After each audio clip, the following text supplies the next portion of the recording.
once again to Red Gaming Tech for your daily dose of the latest gaming news with myself, Amasa. Today is the 17th of September and I have some more news for you today on Rome 2 Total War. Sega has confirmed that the second patch for the game is now available to download on the PC. Now, there's quite a few changes in this patch, and some of them were previously detailed, including some fixes for low poly models and things like that, but there's a rather comprehensive list of things that have been fixed, so I'm just going to go through them. And we're going to start off with technical and performance issues. There have been campaign performance optimizations, campaign AI round time improvements. A new limited option has been added to the show AI player moves settings in single player and multiplayer campaign modes. This will enable the player to see all movement of enemy factions, all movements within player regions, and all movement within the sea that the player has ports in during the AI turns. And improved AI recruitment decisions in campaign modes, further improvements planned for subsequent patches, as well as pathfinding optimization on the campaign map. Now, fixed for level of detail distances scaling incorrectly when the field of view is changed, which reduces the chance of the intelligent zoom, which is the end key causing zombie-like low-quality textures on the unit faces in battles. And there's also been a new warning message added to the game within a loading screen to inform the player when graphics memory is running low and the game is downgrading the player's graphics settings. This can be overridden, which will allow the game to use system memory for graphics, which is VRAM, and you do this by ticking the unlimited video memory options in the graphics menu. And they have also increased the frame rate and reduced frame stuttering in battles on certain GPUs, improved compatibility for graphics cards with multiple GPUs, added earlier multiplayer campaign resynchronization detection upon loading save game, which allows resynchronization in more cases, more conservative out-of-the-box graphics settings and resolution for DirectX 10 and DirectX 11 on mobile GPUs, as well as improved processing speed of default deployment placement, reducing battle loading times on some battle maps, fixed a battle crash bug caused by the default deployment placement, crash fix for when the player placed the mouse over a garrison force of a region in campaign mode, fix for crash loading save games that were created on the settlement capture screen in campaign modes, and fix for a crash when holding shift and control keys down and selecting a unit card when the unit's card were previously selected in campaign and battle modes, as well as a fix for a crash caused by forming a confederation in campaign modes, and some desynchronizations have been fixed in multiplayer city or port assault battles, as well as a crash fix where multiple AI reinforcements arrive in a single player siege battle in campaign mode, and fix for a crash in 4v4 custom or multiplayer battles caused by the battle AI, fix for crash when cancelling a game request for a password protecting game while in a multiplayer battle lobby, fix some crashes in multiplayer campaign mode. When one player quit the game, it would cause the other player to crash. Fixed a multiplayer crash which happened when a client joined a lobby and was being allocated to the wrong slot. Fixed for a very rare crash, when launching a new campaign. Fixed rare battlefield loading lockup. Fixed for a rare crash caused by animal handlers in battles. And fixed for a crash that happens when AI unit triggers raise banner special ability when no human units are selected in battles. And as well as that, there is a ton of gameplay improvements, including reduced infantry run speed, charge speed, and acceleration in battles. The low-level casualty moral penalties have been significantly reduced in battles. Improved balancing for food and squalor in campaign mode. Campaign AI is more likely to make a stand when defending its final settlements, but may still seek out another home if they fear losing the final battle. Encampment battles are no longer incorrectly merged with coastal battles, which lead forts to floating in the air when a friendly navy reinforced an army in the fortification stance. Improved ship movement speeds in battles. Shock cavalry run speed and charge speed have been increased in battle. Increased flanking moral penalties. Added icons to indicate activity in the technology and faction screens during a campaign. Fix for the boarding/ramming button, which showed the incorrect state in certain circumstances in battle. Fix for a bug that sometimes made it impossible to exchange units between a transported land force and another land force on the campaign map. Fix for armies on the sea getting stuck in patrol stance in campaign mode. Fixed splitting an embedded army from a navy, which sometimes caused the player to get stuck in the prologue campaign.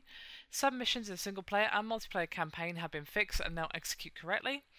When a settlement is captured via a siege battle with a friendly naval fleet blockading its ports, the ownership of the port is now changed correctly to the friendly naval fleet on capture. Fix for AI taking improvement-sized siege equipment into battle when the user changes settlement wall height via the map selection settings in custom battle mode. Fix for defending armies under AI control grouping together at the edge of their deployment zone during ambush battles when the player chooses to wait before attacking them. Improved AI and scripting in the Raffia historical battle. Fixed a bug preventing the player from progressing in the invasion of Samnium prologue chapter if they had spent all of their funds before being instructed to recruit a general and therefore having no funds to do so. The attribute increases for an agent accompanying an army now activates its associated effects on the general of that army in campaign mode. Improved AI collision detection with deployables in battle. In multiplayer campaign mode, one player can no longer cancel recruitment during the other player's turn. The order of events leading up to the Battle of Benavium in the prologue have been re-scripted. The player now gets multiple turns to construct siege equipment. Fixed issues with not enough time being given to certain advisor lines to play in different languages in the prologue. Fixed for units floating in the air while siege towers in battle when the tower is placed on a slope.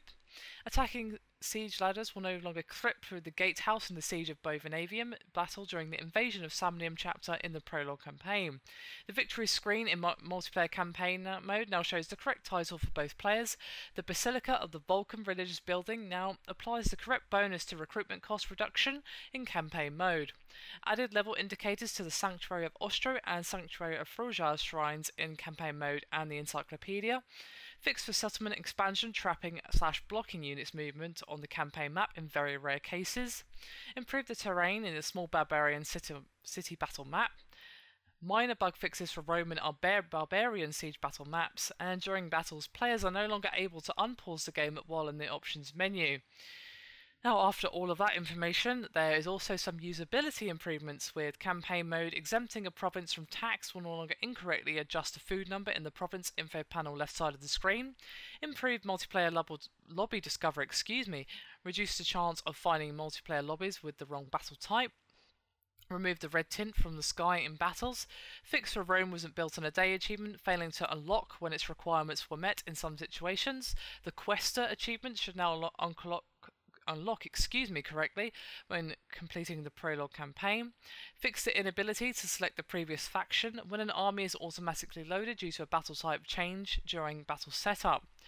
Improve the clarity of stats displayed for slaves' economic effect when placing the mouse over slaves in the province details panel on the campaign map. Fix for rare cases of broken save games in campaign mode. Fix for campaign mode bug where a hostile agent and the player's ship become stuck in the same position with neither one being able to move. Fix for one very rare agent pathfinding issue which caused the game progression to become impossible on campaign mode.